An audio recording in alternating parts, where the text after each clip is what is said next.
Bonsoir, bienvenue au rendez-vous du 20h de ce lundi 18 novembre 2019.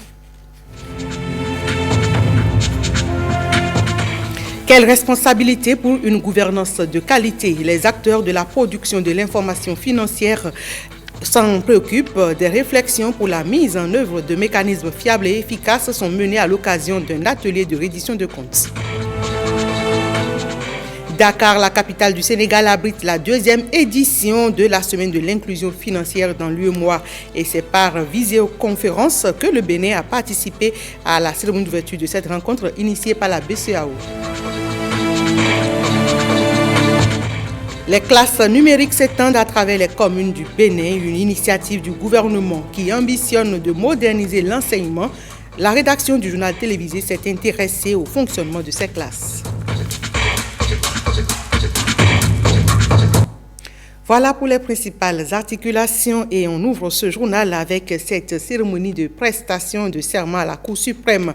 Ils ont prêté serment en milieu de semaine devant les juges de la Cour suprême. Eux, ce sont les membres du Sénat. Entendez le Conseil national de l'autorité de régulation de l'électricité et c'est à travers une audience au siège de l'institution à Porto Novo. Guillaume Avienou, Brice Ongbo. Les membres du Conseil national de l'autorité de régulation de l'électricité, nommés récemment en Conseil des ministres, prêtent serment devant les juges de la Cour suprême. L'autorité de régulation de l'électricité tire sa création, selon l'avocat général de la Cour, Nicolas Biaou, de l'article 4 de la loi du 27 mars 2007 portant Code de l'électricité en République du Bénin. Une loi qui stipule que les activités de production, de transport, de distribution et d'exportation de l'énergie électrique pour les besoins du public sur l'ensemble du territoire national constitue une mission de service public placée sous la responsabilité exclusive de l'État. L'État, à son tour, peut confier ses activités au moyen d'actes réglementaires à une ou plusieurs personnes publiques. Loin d'être une simple formalité, une satisfaction ou une réponse formelle à une exigence de pure commodité administrative fixée par la loi. L'acte que vous venez d'accomplir devant la haute juridiction est redoutable.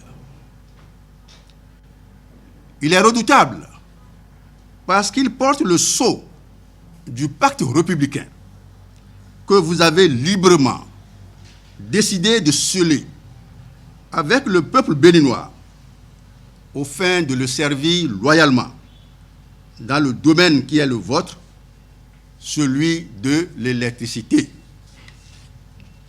Les membres du Conseil national de l'autorité de régulation de l'électricité viennent donc par le présent serment de s'engager à accomplir devant la plus haute juridiction de l'État en matière administrative et judiciaire avec dévouement, professionnalisme, désintéressement, esprit de sacrifice et un sens élevé de devoir, la mission de service public qui leur a été confiée par le peuple à travers le chef de l'État, a rappelé le président de séance. Restons dans l'enceinte de la Cour suprême où le président du comité chargé du suivi des réformes dans le secteur de la santé est allé présenter au président de l'institution les techniciens en charge de l'exécution du projet de construction d'un hôpital de référence internationale au Bénin. C'est un projet pour lequel on note beaucoup d'engouement et de part et d'autre. Guillaume Avienou revient ici sur les principaux sujets abordés. Le docteur Aristide Talon, président du comité de mise en œuvre des réformes du système de santé, accompagné de l'architecte et d'un responsable de l'entreprise retenue pour la construction de l'hôpital de référence international. Ces trois personnalités ont été reçues en audience par le président de la Cour suprême en cette fin de semaine. Mais c'est un grand projet qui intéresse le président personnellement, pour lequel j'ai eu tant d'autres échanges. Et aujourd'hui, c'est l'accumulation de ces résultats qui, au fur et à mesure, se sont fait jour. Donc là, on est accompagné par l'ensemble des experts partenaires qui nous accompagnent dans la construction de l'hôpital et dans la mise à disposition de cet ouvrage qui désormais apportera un soin d'une autre qualité, d'une autre envergure, en même temps que nous saurons faire en sorte que ces soins ne coûtent pas à nos populations leur fortune. Notre objectif, ce n'est pas de soigner que nos populations. On va mettre en place une bâtisse d'une certaine importance qui sera en mesure de répondre aux questions de santé qui vont se poser nos voisins. Je pense au Nigeria, au Togo, même à la Côte d'Ivoire, parce qu'on fera en sorte de pouvoir recevoir tout ce monde-là pour pouvoir faire de la médecine en rendant service et en même temps en étant rentable du point de vue de ce que nous pouvons faire comme soins qui comportent de la facturation pour les autres. L'architecte et l'entreprise adjudicataire du projet restent très engagés pour sa concrétisation et annoncent déjà le lancement des travaux pour les prochains mois. On va répondre à ces grands enjeux, aux ambitions du gouvernement du Bénin. On a effectivement cette chance et ce grand privilège de participer à ce très grand projet exceptionnel à plus d'un titre.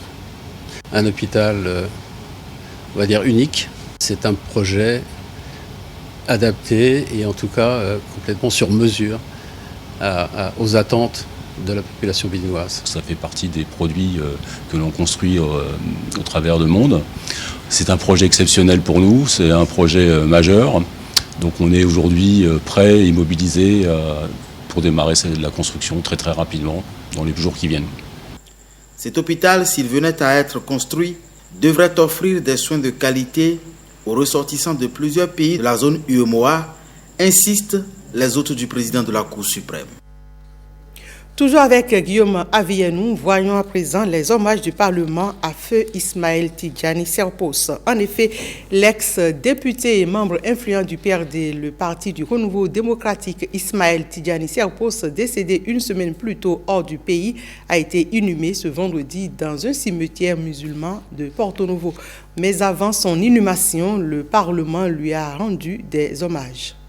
Hommage ultime du Parlement à l'ex-garde des Sceaux et ministre de la Justice, mais aussi député Ismaël Tidjani Serpos, l'homme qui s'est éteint le 8 novembre dernier au Maroc à l'âge de 71 ans des suites de maladie, n'était pas un inconnu des milieux politiques du pays. Grand artisan de la paix, l'ancien ministre de la Justice du président Mathieu Kérékou était considéré comme un professionnel d'une probité hors pair.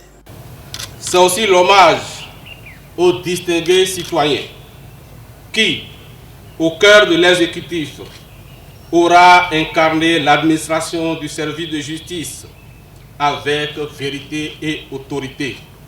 L'implacable autorité de la loi qui élève le plus humble à la dimension du plus grand par le mécanisme de la balance tenu par la Vierge aveugle dont l'immaculée vocation est de restaurer l'équilibre là où la société tend à instaurer des déséquilibres. L'ancien collègue de l'actuel président de l'Assemblée nationale a marqué les esprits lors de son séjour au sein de l'institution à la faveur des 2e, 3e, 4e et 5e législatures dont il a été député. Il s'en va laissant derrière lui l'image d'un homme politique exemplaire.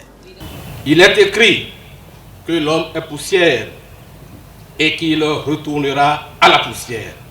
Te voilà revenu ici, à cet endroit où la chair s'évanouit dans la poussière, sa mère, du fond de cette terre qui s'ouvre, hospitalière pour accueillir dans ses entrailles un fils qui retourne dans la gloire du Père Céleste. L'envie de pleurer s'émousse face à la majesté de ton parcours. Avant les hommages du Parlement à Ismaël Tidjani Serpos, la dépouille de l'homme a reçu les mêmes honneurs à la Cour suprême. L'ancien député, ministre et leader influent du PRD, le Parti du Renouveau démocratique, a été inhumé ce vendredi à l'ancien cimetière musulman d'Ataké, dans le 2e arrondissement de Porto Novo. La Banque centrale des États de l'Afrique de l'Ouest, BCEAO, organise la 2e édition de la semaine de l'inclusion financière dans l'UEMOA. La cérémonie officielle de lancement des manifestations a eu lieu au siège de la BCEAO à Dakar au Sénégal. Et ici à Cotonou, les responsables et autres participants ont pu suivre par visioconférence. Jérôme Hungbo nous relate la cérémonie. La semaine de l'inclusion financière permet à la Banque centrale des États de l'Afrique de l'Ouest de mettre les pendules de l'orthodoxie financière à l'heure des exigences de la digitalisation. Les activités de cette semaine se déroulent simultanément dans les 8 États membres de l'UEMOA, dont le siège de la Banque centrale à Dakar, au Sénégal. La révolution numérique que nous vivons aujourd'hui impacte structurellement les comportements des usagers des services financiers sous l'influence des facteurs combinés de la réglementation et des évolutions des modèles d'affaires qui sont mis en œuvre. Les administrations et les institutions financières sont donc appelées à intégrer ces innovations au niveau de leur processus afin de mieux répondre aux besoins d'une clientèle dont le mode de consommation a connu de profondes mutations.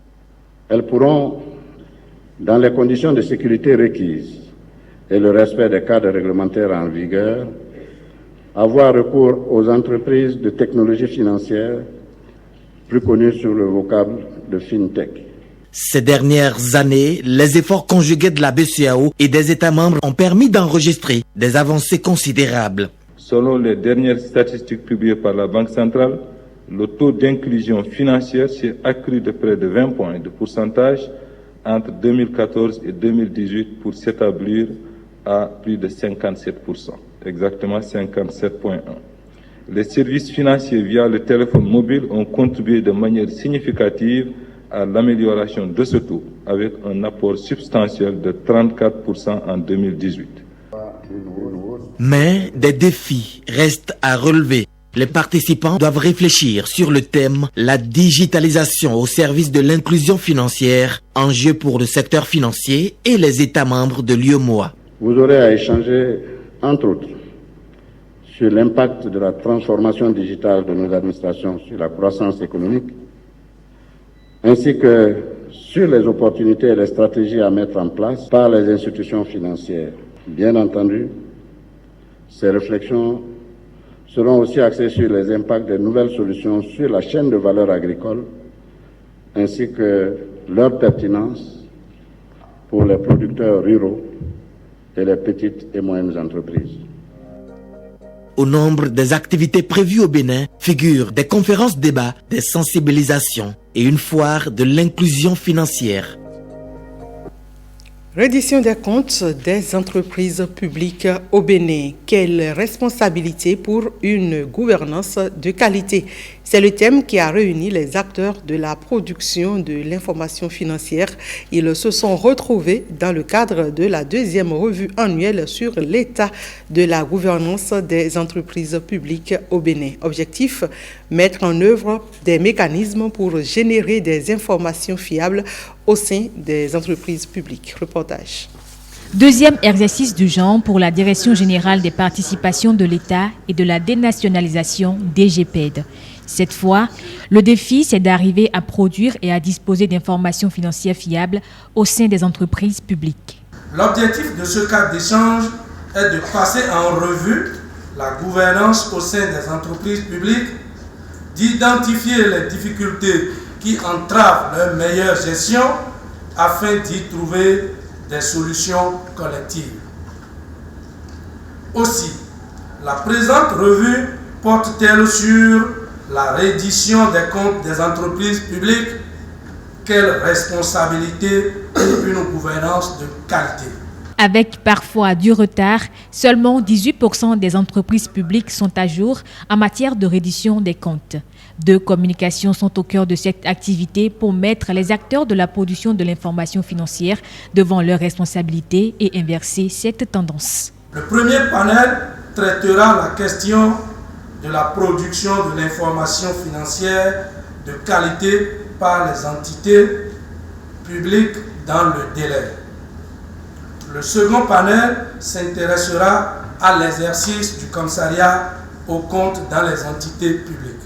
Aucune information financière ne peut être crédible si elle n'est produite dans le délai. Ce sont les mots du représentant du ministre de l'économie pour introduire combien il est nécessaire pour les entreprises publiques d'être à jour et combien le gouvernement tient à leur bonne gestion. S'il y a un sujet qui requiert du gouvernement une attention particulière et autour desquels les avis convergent, vous le savez bien, c'est bel et bien la promotion de la bonne gestion des entreprises publiques.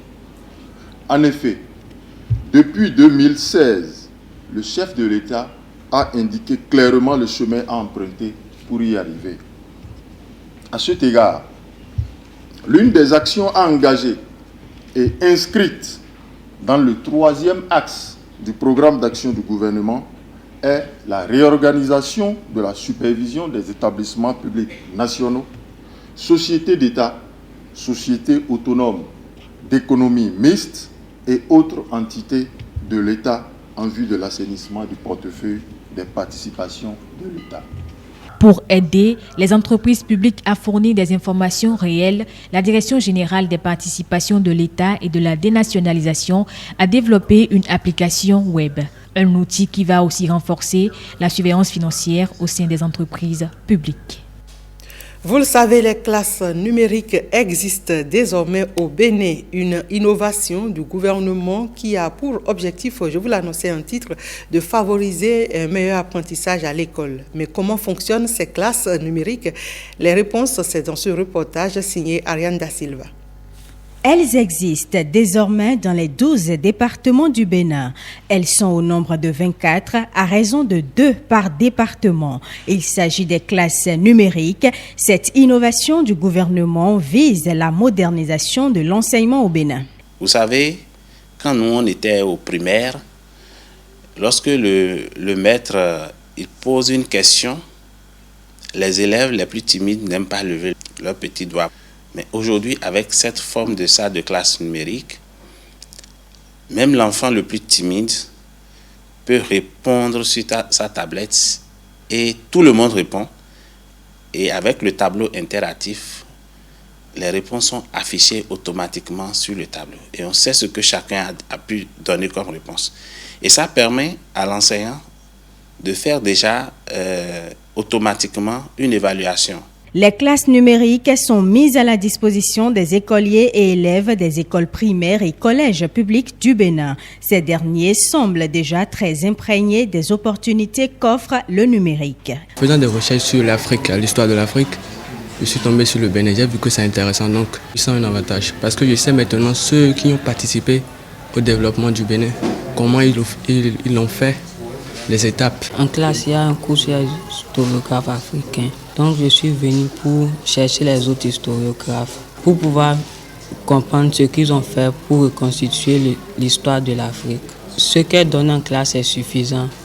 Même moi, je veux en savoir plus. Parfois, nous-mêmes, en tant qu'enseignants d'histoire et de géographie, nous venons sur YouTube et nous téléchargeons certaines séquences de vidéos que nous projetons aux enfants pour pouvoir leur permettre de voir la réalité de ce que nous leur enseignons. Il y a des ressources numériques pédagogiques, c'est-à-dire tout ce que aujourd'hui on peut enseigner au primaire, au secondaire, les schémas. Lorsque vous prenez SVT, appareil respiratoire, appareil circulatoire, le cœur, tout ça est déjà en version animée sur la plateforme. Et l'enseignant peut aller directement puiser dedans pour faire son cours. 24 classes numériques installées dans les 12 départements. C'est encore loin du compte, vu le nombre important d'établissements que compte le Bénin. C'est vraiment insuffisant parce qu'aujourd'hui, nous avons environ 1000 collèges et lycées dans tout le pays et nous avons à peu près 9000 écoles primaires publiques. Donc, il nous faut tout au moins, pour réussir vraiment cette ambition, une salle de classe numérique dans chaque école et dans chaque collège et lycée. Là, on a l'assurance que tous nos enfants pourront vraiment toucher du doigt ce qu'est le numérique pour l'apprentissage et également les enseignants pour améliorer leur enseignement. Mais tout est question de moyens. Mais nous allons poursuivre. Les moyens dont nous disposons nous permettent d'en faire encore 24 cette année. Toutefois, le principal défi reste le suivi, même si au niveau des différentes classes numériques, on note déjà la présence des points focaux.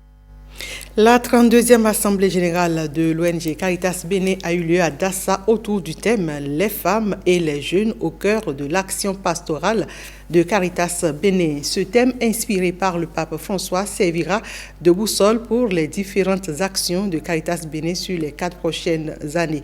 Voyons le reportage de Ronald Robinson. À Caritas Bénin, il est temps de marquer un arrêt pour réfléchir sur les nouvelles orientations de l'œuvre caritative. La 32e Assemblée générale de cette ONG chrétienne s'est tenue sur le thème « Les femmes et les jeunes au cœur de l'action pastorale de Caritas Bénin ». Le pape disait qu'il faut encourager, élargir les espaces pour une présence féminine plus incisive dans l'Église et dans les divers lieux où sont prises des décisions importantes. L'Église a également besoin des jeunes leaders qui soient bien formés, qui soient qualifiés pour les services qu'on leur confierait dans l'Église.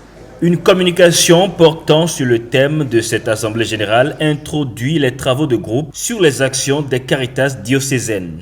Après la validation du document système d'alerte professionnelle du réseau Caritas Bénin, les présentations du rapport moral des rapports d'activité et financiers ont débouché sur l'adoption du plan stratégique 2020-2023 et sur la finalisation des plans de travail annuels budgétisés 2020. La première orientation stratégique, c'est de renforcer l'identité ecclésiale de Caritas en tant que service essentiel d'Église aux plus vulnérables, parce que c'est notre première mission. La deuxième orientation stratégique, c'est la réduction de l'impact des crises humanitaires par la prévention, la préparation et la réponse aux catastrophes. La troisième orientation stratégique, c'est la promotion du développement humain intégral pour la réduction des inégalités sociales sous toutes ses formes et le soin de la création. La quatrième orientation stratégique, c'est la construction d'une Caritas Bénin plus performante sur les plans institutionnels, organisationnels et de mobilisation de ressources. Le rapport général, adopté par une forte acclamation, réjouit l'évêque de Dassa, François Nyonhossou. Nous sommes sur la bonne marche. Je voudrais rendre grâce parce que ces 2 jours ont apporté à chacun de nous des fruits que l'Esprit a inspirés et qui déjà seront portés par chacun de nous en tant que délégués dans nos diocèses pour continuer à témoigner de l'amour et de la charité que Dieu nous fait. La prison civile de Savalo sera visitée par ces hommes et femmes au grand cœur. Le Christ dit en Matthieu 25, dans le jugement dernier, « J'étais en prison et vous m'avez visité ». Et nous ne voulons pas que cette exhortation du Christ reste une lettre morte. Prières et messes ont encadré cette 32e Assemblée générale de Caritas Bénin, cet instrument de mise en œuvre de la pastorale sociale de l'Église catholique, créée depuis 1958 et bien représentée sur toute l'étendue du territoire national. Un tuyau qui fuit à la maison ou une ampoule grillée à remplacer. Seul hic, voilà que l'on ne dispose d'aucun contact d'artisan à appeler sur le champ. Nombreux sommes-nous à nous être retrouvés dans cette situation au moins une fois, et l'ONG Le Monde Réel s'est intéressé et s'est inspiré de ces incidents domestiques récurrents pour créer une application mobile. Objectif, mettre en contact artisans et particuliers. Le point de la cérémonie de lancement avec Calvador Armanou et Nicanor Kovi. Le marché aux artisans est né. Le Monde Réel BJ, un dentokpa numérique où l'offre des artisans rencontre la demande des particuliers. La plateforme se veut sécurisée et offre l'avantage d'éliminer les intermédiaires entre les deux parties. Un deal gagnant-gagnant revendiqué avec la satisfaction qui sied aux développeurs de l'application. Étant à l'ère du numérique, nous avions jugé bon de mettre l'artisanat au cœur de cette révolution numérique, d'où la création de l'application Le Monde Réel BJ, afin de donner plus de visibilité aux artisans des 77 communes de notre pays. Elle constitue un répertoire de tous les artisans du Bénin répartis dans chaque commune respective et leur donne l'égalité des chances de trouver leur clientèle et de faire émerger ce secteur qui peut contribuer fortement au PIB et donc à la croissance économique de notre pays. Une ambition de couvrir les 77 communes du Bénin qui plaît aux yeux des artisans, optimistes et enthousiastes en prenant connaissance de l'application. Je voudrais partir d'ici avec un message. Le message, c'est quoi? C'est pour aller sensibiliser le plus fond de la commune de Materi, même au-delà de la commune de Materi, puisque la commune de Materi est limitrophe avec Tangueta, Kobli, voire Kobouroumé. Et mon cheval de bataille ira dans ces communes et mobiliser plus d'artisans pour adhérer les programmes de monde réel. La révolution numérique a définitivement gagné l'artisanat avec le monde réel BJ. En attendant de devenir le Alibaba des services d'artisanat, l'application continue à se nourrir de l'adhésion des artisans de tous les secteurs d'activité où qu'ils se trouvent au Bénin. Sur Play Store, les particuliers trouveront le bonheur à télécharger à 5 mégaoctets près. Célébration de la 230e édition de la Gani ce samedi à Kouandé dans le département de l'Atakora. Autorités politiques et administratives, dignitaires, religieux et populations sont sortis nombreux pour festoyer avec Sa Majesté et le roi de Kouandé. Reportage Yedon Tencha et Ramatoulawani.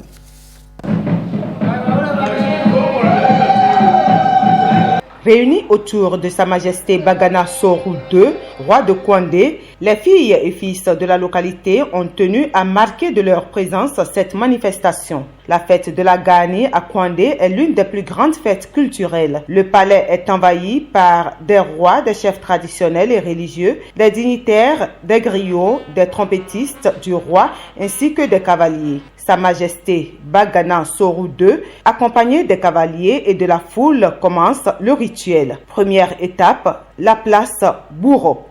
La seconde étape, c'est au quartier Marie pour le même rituel autour d'une tombe sacrée. Après cette étape, le roi s'est rendu à la résidence du maire où il a échangé avec l'administrateur local. Parce que c'est une nouvelle année, la Gani, c'est le 3e mois lunaire. Et c'est la fête de l'union, la fête des retrouvailles et pour honorer aussi nos ancêtres. Place à la démonstration avec la cavalerie et exécution des danses traditionnelles sous le regard des natifs de Kouandé, des curieux et des invités. Tous étaient contents. Cette année, ça a été une fierté, une particularité. Et nous pensons que c'est dans l'unisson que nous pourrons construire la commune de Kouandé, que nous pourrons construire tout le Bénin entier. C'est la culture qui est gagnante. On souhaite qu'on se porte très bien et que l'année prochaine, ce soit ainsi. Vous avez vu toute l'affluence qu'il y a. C'est une fête très sacrée pour le milieu bâtonnou. Il y a seulement 2 semaines que j'ai voté la loi sur la reconnaissance des chefferies traditionnelles. Ça, c'est pour moi un acte majeur, un acte très fort qui consacre l'ancrage de notre démocratie dans notre tradition, dans notre culture. Et le chef supérieur de Kouandé me charge de remercier le moteur même, le fer de lance de cette réforme, le chef de l'État, son Excellence Patrice Talon, qui, dans l'histoire, depuis 1960 que nous sommes indépendants, pour la première fois, reconnaît ce qui se passe aujourd'hui officiellement. La Gani est aussi une occasion pour le roi de recevoir des cadeaux et aussi des vœux de nouvel an Gani. L'AFWID 2019 a pris fin par une soirée de gala en Afrique du Sud. L'initiative de l'ex-première dame du pays a réuni environ 1000 femmes venues de toute l'Afrique. Retour sur les temps forts de cette soirée de gala avec Awa Sherif et Bénédicte Bossou.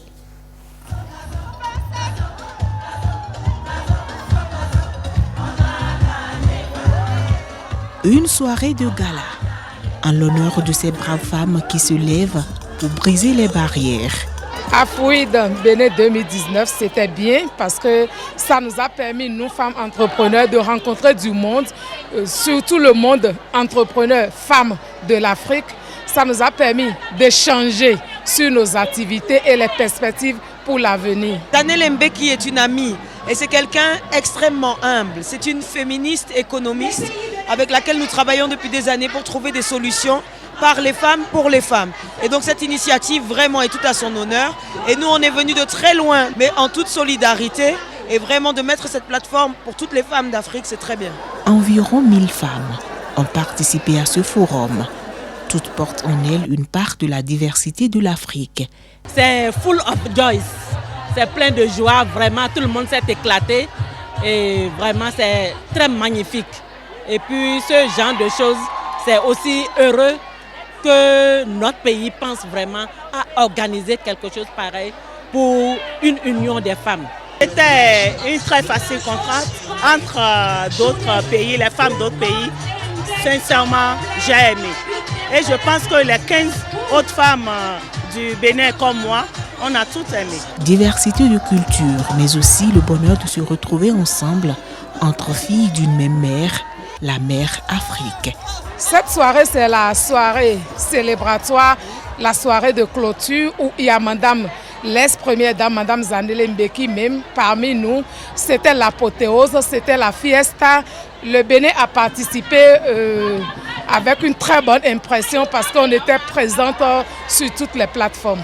Vraiment, la soirée était formidable. Tout le monde reconnaîtra que le moment clé, c'est quand l'Afrique de l'Ouest francophone a mis le feu ici. Mais c'était vraiment très chouette. On est très contente d'être ensemble. La communion et dans la danse, la nourriture et la joie, c'était parfait. African Women in Dialogue 2019, le grand projet y vu le jour et l'Afrique attend d'être révélée par ces femmes où qu'elles se trouvent sur tout le continent.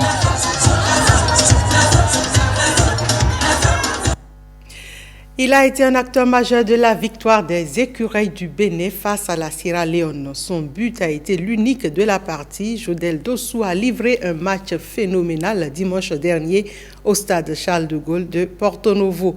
Retour sur la performance de l'écureuil avec Herman Rodrigue Amega. Je pense que c'est la modernité. Attention, Jodel Dossou qui récupère. Jodel Dossou, il va vite, il est technique. Il va vite, il est technique, Jodel Dossou. Jodel Dossou, il a de l'autre côté. Jodel Dossou, la frappe de Jodel et l'ouverture du score. L'ouverture du score. Un chef-d'œuvre abouti, une course flashée à 17 km/h. Un rush solitaire, une action d'éclat pour illuminer tout un stade. Jodel Dossou a sorti l'as de pique, un but et une passe décisive en 2 matchs. L'ailier béninois s'est montré décisif. Dribble, percussion, centre, passe. Presque tout lui réussissait ce dimanche. Il va le bouffer. Jodel, oui. La frappe de Jodel. La frappe puissante de Jodel.